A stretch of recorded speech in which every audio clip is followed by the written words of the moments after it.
Hello hello कर. Hello hi. कसे आहात? मस्त आहात ना? मस्तच राहा. मी अपेक्षा तुमच्या सर्वांचं स्वागत करते माझ्या यूट्यूब चॅनलला आणि त्याचं नाव आहे अधिरामा. तर आजचा विषय आहे की साड्यांना जर तुमच्या डाग पडलेले असतील आणि ते निघत नसतील तर माझ्याकडे एक ट्रिक आहे. ती ट्रिक तुम्ही नक्की वापरा आणि तुमची जी साडी आहे तिला एकदम छान आणि मस्त करा. कारण तुमच्यासोबत असाच एक व्हिडिओ शेअर करणार आहे आणि एक किस्सा सांगते. मी एका लग्नात गेली असताना चुकून, मला माहिती पण नाही, पण नकळत माझ्या साडीला लागलेला आहे तो डाग. आणि तो डाग कशाचा आहे मला पण नाही माहिती. शक्यतो तो डाग मला असं वाटते आपण दुकानाच्या आतमध्ये जो ग्रीस वगैरे भरतात ना ब्लॅक कलरचा, काळ्या कलरचा डाग लागलेला आहे. आणि तो कसा काढायचा आज मी तुम्हाला तो दाखवणार आहे. आणि साडी माझी खूप सुंदर आहे आणि खूप छान दिसते. आणि त्या साडीवरचे डाग पडलेले आहे ते आता मी तुम्हाला दाखवणार आहे. जास्त उशीर न करता व्हिडिओला सुरुवात करते. ही माझी सुंदर साडी खूप छान आहे आणि दिसायला पण खूप सुंदर असे पार्टीवेअर साडी आहे. आणि त्या पार्टीवेअर साडीला लागले आहे तशा प्रकारचे डाग आणि हे डाग लागलेले आहेत. आणि हे डाग कसे काढायचे हे मी तुम्हाला सांगणार आहे. हा जो डाग होता हा भरपूर प्रमाणात होता. मी तो आधी प्रयोग केल्यानंतर तो बऱ्यापैकी निघाला. हा जो डाग होता इथपर्यंत होता, तुम्ही बघू शकताय, थोडं थोडं दिसते. आणि हा डाग कसा काढायचा हे आज मी तुम्हाला दाखवणार आहे. चला तर मग जास्त उशीर न करता व्हिडिओला सुरुवात करते. आणि आपण तो डाग कशाने काढणार आहोत हे सुद्धा मी तुम्हाला दाखवणार आहे. तर काही करायचं नाही, साडी ओपन केल्यानंतर आता तो आपण काढणार आहोत. आपल्याला कॉटनचा तुकडा घ्यायचा आहे आणि तो डिप करायचा आहे आणि मग नंतर आपण ते पाहूयात. मी आता एक कॉटनचा गोळा घेतलेला आहे. तुम्ही कुठलाही काही पण घेऊ शकता. जर तुमच्याकडे कपडा असेल तर तुम्ही कपडा पण वापरू शकता. इथे मी घेतलेला आहे टर्पेंट ऑइल. हे जे टर्पेंट ऑइल आहे हे खूप आपल्या घरात असायलाच हवं. प्रत्येकाच्या किचनमध्ये हे असायलाच हवं, कारण की हे खूप कामाची वस्तू आहे. काम याने खूप पटापटा होतात. याचे तुम्हाला बरेचसे जे उपयोग आहे तेही मी तुम्हाला सांगणार आहे. आता एक कॉटनचा गोळा घेऊन आपल्याला तो टर्पेंट ऑइलमध्ये डिप करायचा आहे आणि नंतर त्याच्यामधील जे टर्पेंट ऑइल आहे ते पिळून घ्यायचं आहे आणि साडीवर हलक्या हलक्या हाताने प्रेस करायचं आहे.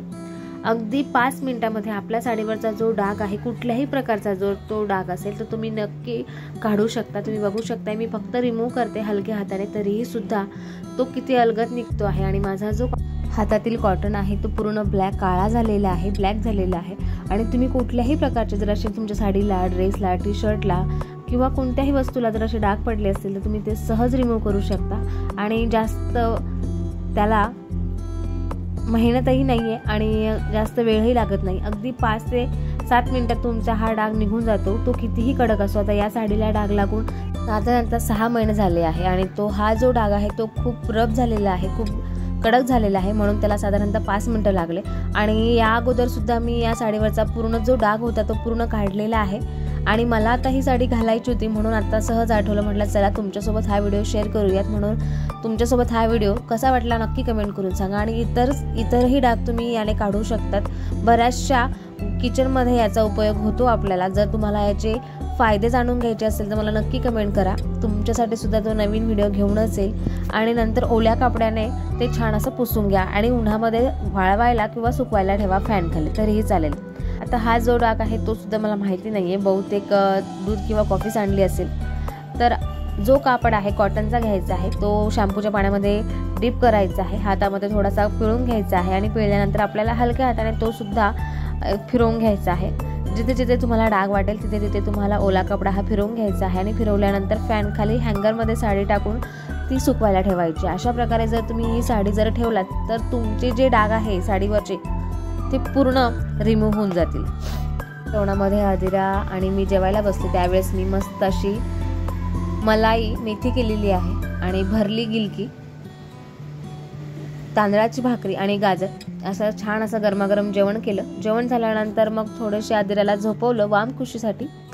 मग नंतर 4-4:30 वाजता मस्त माती आणि रेती मिक्स केली, कारण मला लावायची आहेत झाडं. आणि बरेचसे झाडांसाठी आता मी करत आहे वेगवेगळ्या आयडियाज, त्यासुद्धा तुमच्यासोबत नक्कीच शेअर करेल. आता मी इथे हे कोरफड जे आहे ते कोरफडीचं रोप बकेटमध्ये लावून दिलेलं आहे.